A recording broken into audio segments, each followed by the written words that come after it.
સમગ્ર ગુજરાતમાં આ વર્ષે ચોમાસું સારું રહ્યું છે। રાજ્યના મોટાભાગના જળાશયોમાં પાણીનો ભરપૂર સ્ત્રોત છે। જો કે ચિંતાની વાત એ છે કે હજુ પણ એવા કેટલાય શહેરો કે ગામડાઓ છે કે જ્યાં પીવાના શુદ્ધ પાણી માટે લોકો વલખા મારી રહ્યા છે। આજે વાત કરવી છે રાજકોટના જેતપુર તાલુકાના દેરડી ગામની કે જ્યાં પાણી માટે લોકોને રજરપાટ કરવો પડી રહ્યો છે।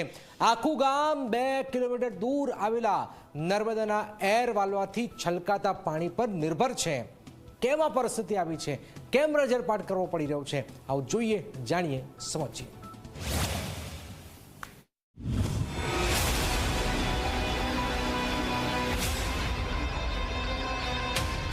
ભરપૂર વરસાદ છતાં પાણી માટે વલખા। પાણી માટે મહિલાઓનો રજડપાટ। પીવાનું શુદ્ધ પાણી આપવાની લોકોની માંગ।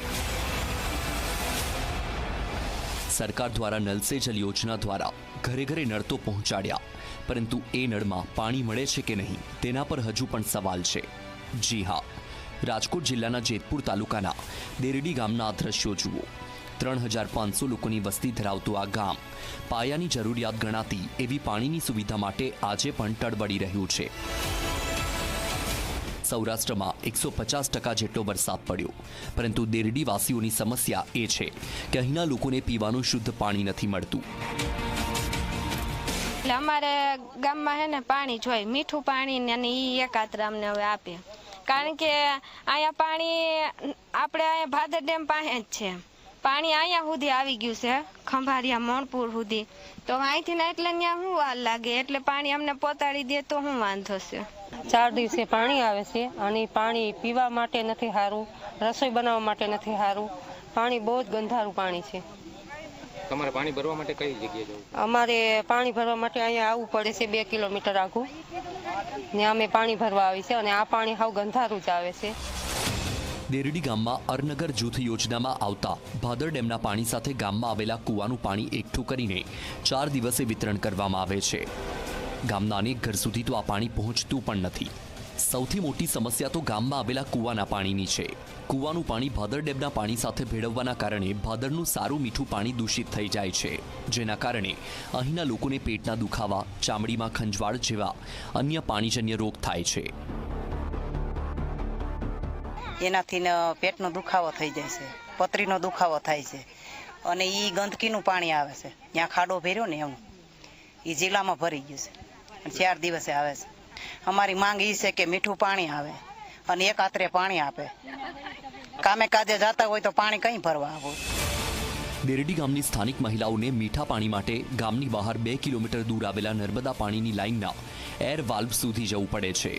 એર વાલ્વમાંથી પાણી છલકાય છે, એ પાણી મહિલાઓ પીવામાં અને ઘર વપરાશમાં ઉપયોગમાં લે છે।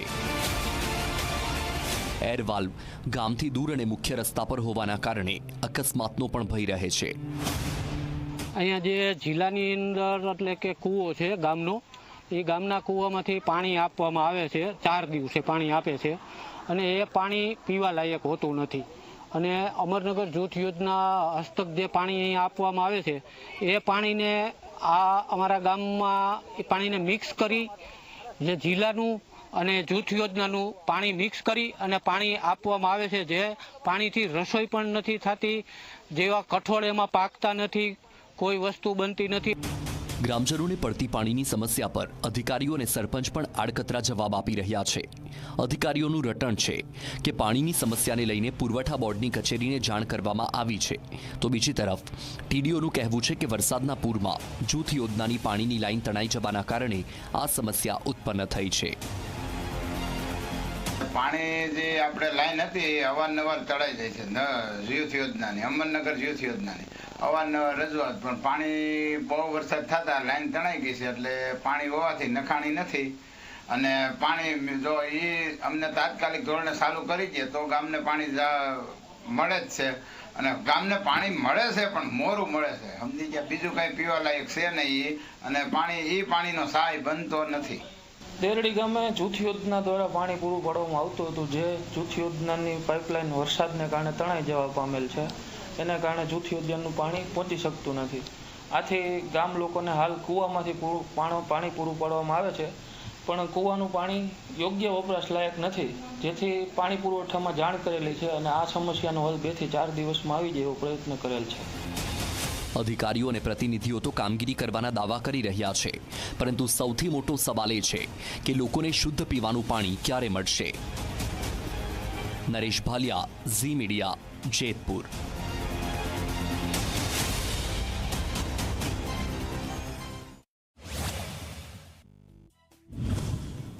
વિશ્વામિત્રીને કોણ બચાવે?